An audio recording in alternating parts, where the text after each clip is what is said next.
Hello दोस्तों, स्वागत है एक बार फिर से आप सभी का आपके अपने YouTube channel GK and GS Raju Prajapati पर। तो उम्मीद करता हूं आप सभी मस्त होंगे, स्वस्थ होंगे और आप अपनी अपनी तैयारी में व्यस्त होंगे।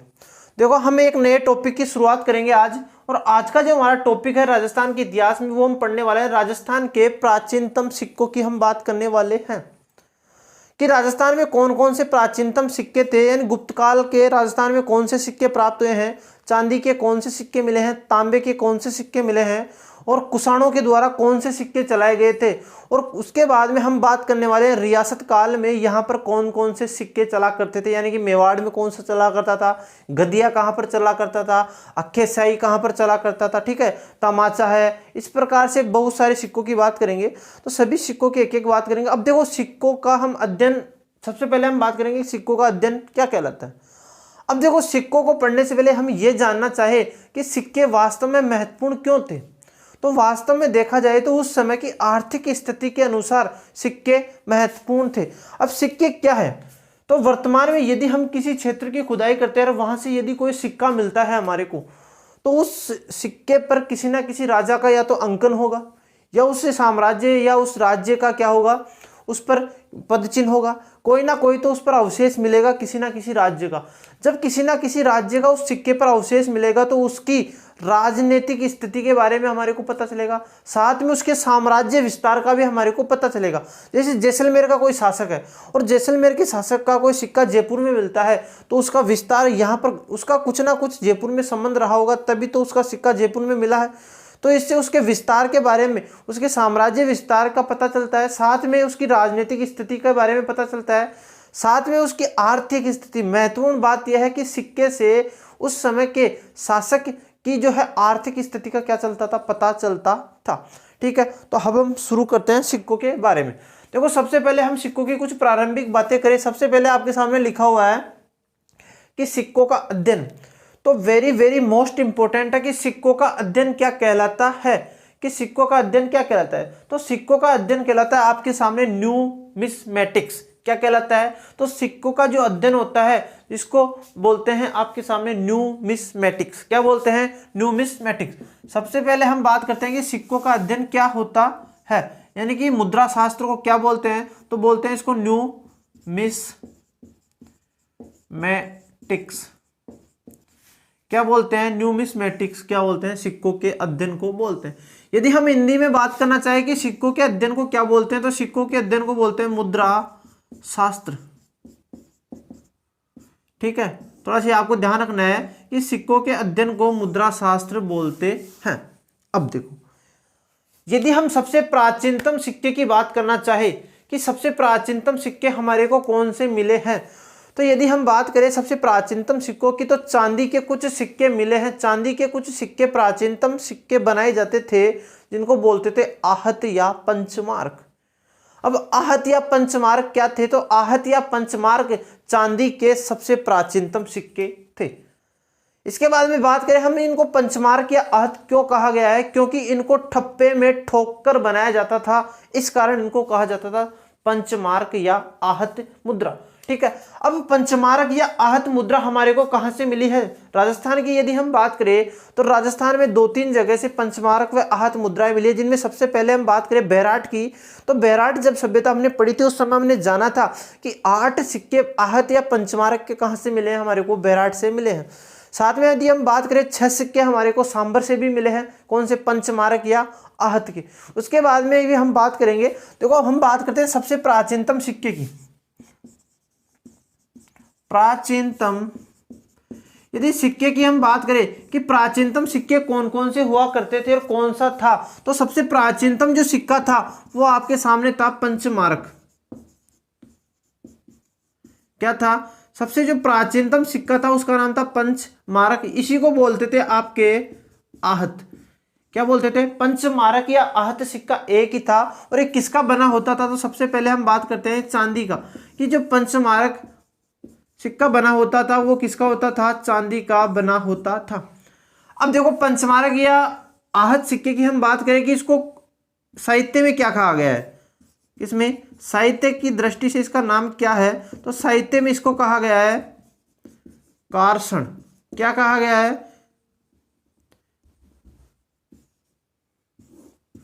ठीक है, तो कारसाण इसको साहित्य में कहा गया है। ठीक है, तो ये था आपके पंचमार्क या आहत सिक्का। अब देखो हम राजस्थान की बात करें कि इसकी 8 मुद्रा हमारे को कहां से मिली है, तो इसकी 8 मुद्रा मिली है हमारे को बैराट से। बैराट आपके कहां पर पड़ता है, जयपुर में। यानी कि जयपुर की एक बैराट सभ्यता है जो किस नदी के किनारे है, तो बैराट सभ्यता गंगा नदी के किनारे है। और गंगा नदी को क्या बोलते हैं, अर्जुन की गंगा बोलते हैं, जिस पर रामगढ़ आपके रामगढ़ बांध बना हुआ है। और इसी की बाद में बात करें कि बाणगंगा नदी पर कौन सी माता का मंदिर बना हुआ है, तो कछवा वंश की कुलदेवी है जो आपके जमुई माता का मंदिर आपके बाणगंगा नदी पर बना हुआ है। और बाणगंगा नदी पर कौन सी सभ्यता विकसित हुई थी, तो बैराठ में आपके बाणगंगा नदी पर बैराठ सभ्यता विकसित हुई थी। उसी बैराठ सभ्यता का जब उत्खनन कार्य किया गया उसमें आपके 8 पंचमारक या आहत मुद्राएं मिली थी।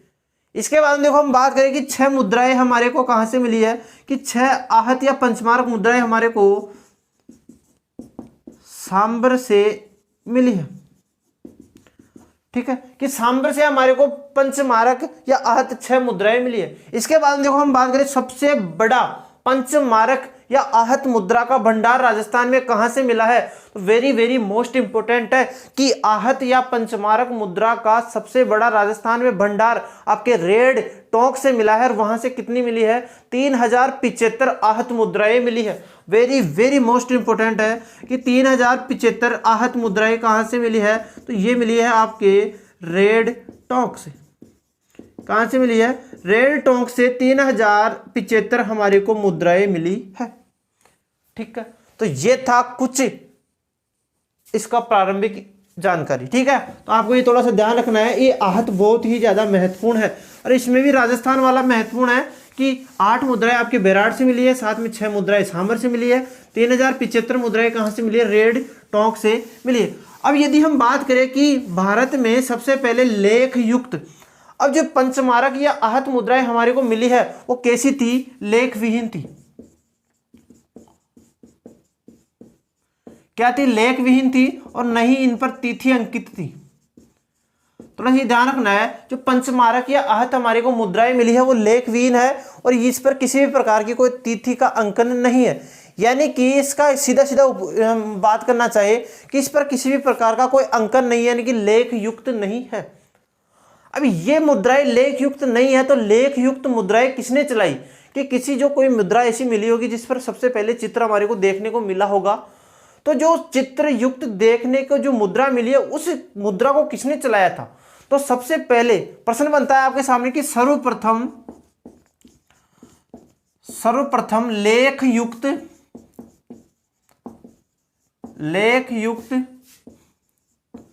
मुद्रा किसने चलाया था।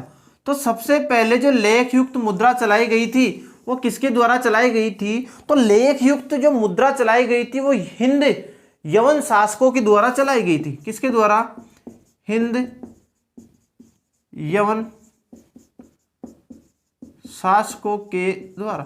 कि भारत में सबसे पहले लेख युक्त मुद्रा किसके द्वारा चलाई गई थी, तो भारत में सबसे पहले लेख युक्त जो मुद्रा चलाई गई थी वो हिंद यवन शासकों के द्वारा चलाई गई थी। अब देखो हिंद यवन शासकों को हम बोल सकते हैं इंडो ग्रीक शासक भी बोल सकते हैं। ठीक है, थोड़ा सा आपको ध्यान रखना है। इसके बाद में यदि हम बात करें कि भारत में, दूसरा प्रश्न बनता है आपके सामने कि भारत में सबसे पहले सोने के सिक्के किसने चलाए थे, तो सबसे पहले सोने के सिक्के भी आपके सामने हिंद यवन शासक यानी कि इंडो ग्रीक शासकों के द्वारा ही चलाए गए थे। जबकि विशाल मात्रा में यानी कि बड़े रूप में सबसे पहले सोने के सिक्के किसने चलाए थे, तो उसकी हम बात करते हैं तो कुषाण शासकों के द्वारा भारत में सबसे पहले बड़े वृहद मात्रा में सोने के सिक्के चलाए गए थे। ठीक है, तो दूसरा प्रश्न हमारे सामने बनता है कि सर्वप्रथम भारत में सोने के सिक्के किसने चलाए थे, कि भारत में सबसे पहले सोने के सिक्के किसने चलाए थे, तो वही आ जाएंगे आपके आंसर आ जाएगा हिंद यवन। कि हिंद यवन शासकों के द्वारा भारत में सबसे पहले सोने के सिक्के चलाए गए थे। लेकिन जैसे इसकी परिभाषा चेंज होगी कि बड़े पैमाने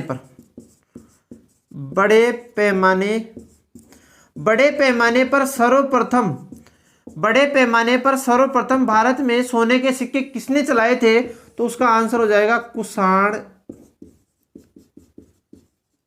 शासकों के द्वारा। ठीक है, ये आपके सामने कुछ प्रश्न है। इसके बाद देखो हम बात करें कि मालव गण के सर्वाधिक सिक्के हमारे को कहां से मिले हैं? तो रेड टोंक से मिले हैं। और कितने मिले हैं? तो ये लगभग 6000 सिक्के हमारे को मिले हैं। कहां से?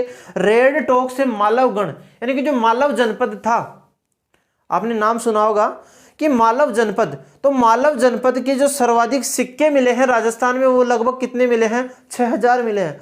और जो मालव जनपद के सर्वाधिक 6000 सिक्के हमारे को कहां से मिले हैं? रेड टोंक से मिले। थोड़ा सा ये आपको दिमाग में ध्यान रखना है कि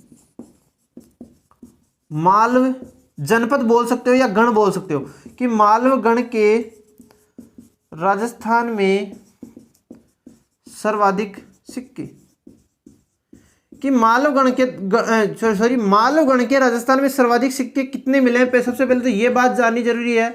तो 6000 सिक्के मिले हैं। और कहां पर मिले हैं? तो जो 6000 सिक्के हैं वो रेड टोंक में मिले हैं। कहां पर? रेड टोंक में मिले हैं। और ये किसके हैं? तो ये तांबे के बने हुए हैं, तांबे के बने हैं। ठीक है, तो रेड टोंक से तांबे के 6000 सिक्के मिले हैं। किसके? मालव जनपद के। यदि हम बात करेंगे इनकी खोज किसने की थी, कि जो तांबे के सिक्के मिले हैं इनकी खोज किसने की थी? तो एक व्यक्ति है जिनका नाम है कार्लाइल। कार्लाइल ने इन तांबे के सिक्कों की क्या की थी? खोज की थी। और विश्व के सबसे छोटे सिक्के कौन से हैं? तो विश्व के सबसे छोटे व कम वजन के सिक्के भी आपके सामने मालव जनपद के ही सिक्के हैं। यानी कि सबसे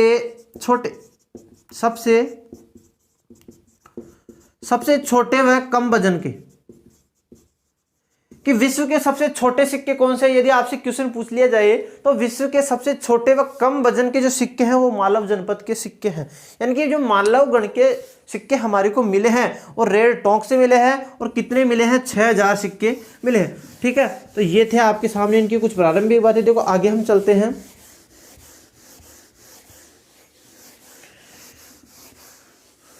यदि हम बात करना चाहें कि कुषाणों के भी क्या भारत में कुछ सिक्के मिले हैं, और भारत में भी हम राजस्थान की बात करना चाहें, तो बिल्कुल सही बात है कि राजस्थान में कहां से हमारे को कुषाणों के सिक्के मिले हैं।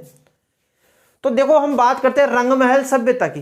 काला पीला रंग हनुमान का, यानी कि कालीबंगा, पीलीबंगा और रंगमहल, ये जो तीनों सभ्यताएं ये कहां पर स्थित है? यानी काला पीला रंग हनुमान का। तो कालीबंगा, पीलीबंगा, रंगमहल ये कहां पर स्थित है? हनुमानगढ़ में स्थित है। अब देखो हम बात करेंगे सिक्कों की दृष्टि से रंगमहल सभ्यता की। तो रंगमहल सभ्यता आपके कहां पर स्थित है? तो रंगमहल जो सभ्यता है, रंगमहल सभ्यता आपके हनुमानगढ़ में है।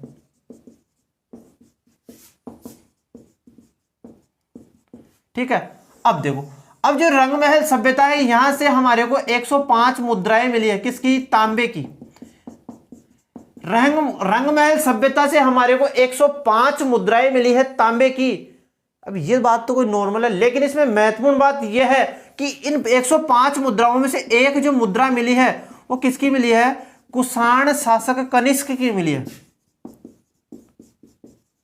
कनिष्क की।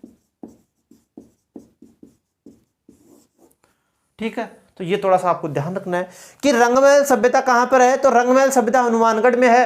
कि रंगमहल सभ्यता हनुमानगढ़ में स्थित है, वहां से हमारे को 105 तांबे की मुद्राएं मिली है, जिनमें से जो एक मुद्रा थी वो किसकी है? कुषाण शासक कनिष्क की एक हमारे को मुद्रा कहां से मिली है?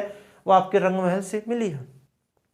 इसके बाद देखो हम बात करना चाहिए कि हमने अभी पढ़ा है बेराट सभ्यता।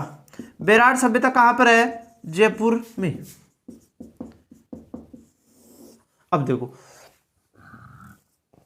जब हमने बेराट सभ्यता पढ़ी थी तब भी हमने जाना है कि इसका उत्खनन जब किया गया उस समय कपड़े में लिपटी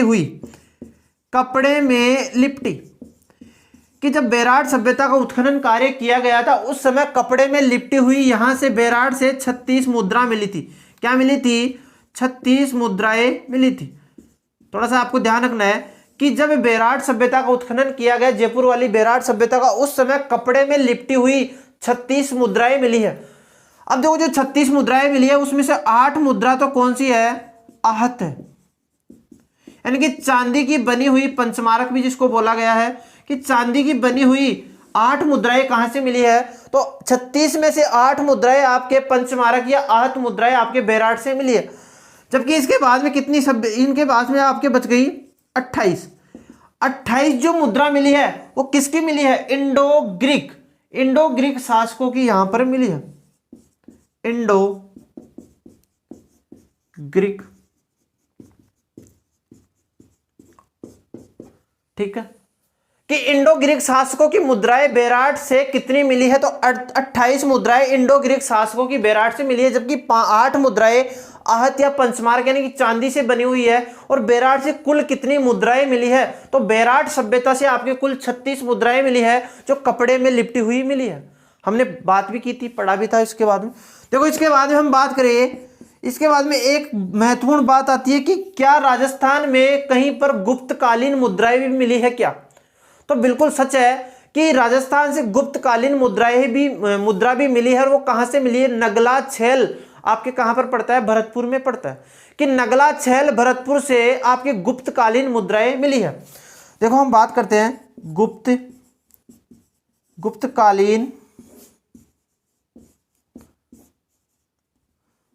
गुप्तकालीन यदि मुद्रा की हम बात करें कि गुप्तकालीन मुद्रा कहां से मिली है, तो एक जगह पड़ती है नगला छेल भरतपुर, कि नगला छेल भरतपुर से गुप्तकालीन हमारे को 1800 मुद्रा मिली है। कितनी मिली है, 1800 मुद्रा मिली है। यदि हम इसमें भी बात करना चाहे कि गुप्तकालीन मुद्राओं में जो 1800 मुद्रा मिली है उनमें भी सबसे ज्यादा मुद्रा किसकी मिली है, तो चंद्रगुप्त सेकंड की यहां पर सबसे ज्यादा मुद्रा मिली है। चंद्रगुप्त सेकंड की यहां पर सबसे ज्यादा मुद्रा मिली है, कि राजस्थान में गुप्तकालीन मुद्राएं आपके नगला छेल आपके भरतपुर से मिली है। और कितनी मिली है, 1800 मुद्राएं मिली है, जिनमें सर्वाधिक मुद्रा किसकी है, तो गुप्त शासक चंद्रगुप्त सेकंड की यहां पर से सर्वाधिक मुद्राएं मिली है। ठीक है, ये आपको ध्यान रह जाएगा। इसके बाद में यदि हम बात करें कि राजस्थान में क्या हूण शासकों के द्वारा भी कहीं पर हूण शासकों के द्वारा राजस्थान में कोई मुद्राएं चलाई गई थी, तो बिल्कुल सही है कि मेवाड़ और मारवाड़ में हूण शासकों के द्वारा गदिया प्रकार की मुद्रा चलाई गई थी। थोड़ा सा ये आपको ध्यान रखना है। तो ये थी आपके सामने सिक्कों की कुछ प्रारंभिक बातें। देखो इसको नोट कर लीजिए आप।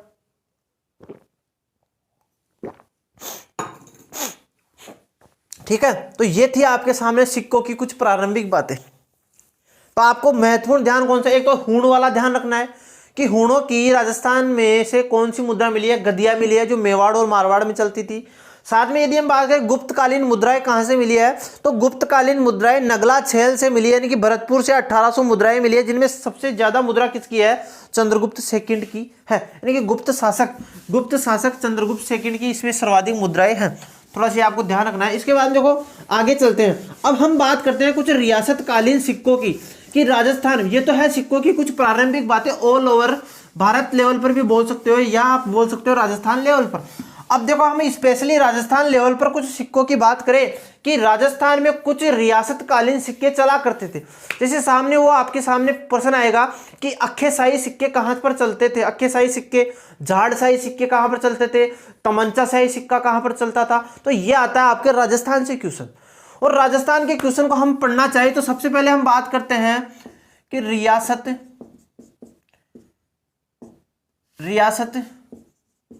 रियासतकालीन सिक्के, कि रियासतकालीन सिक्के कौन कौन से थे। सबसे पहले उसकी बात करते हैं कि रियासतकालीन सिक्के कौन कौन से थे।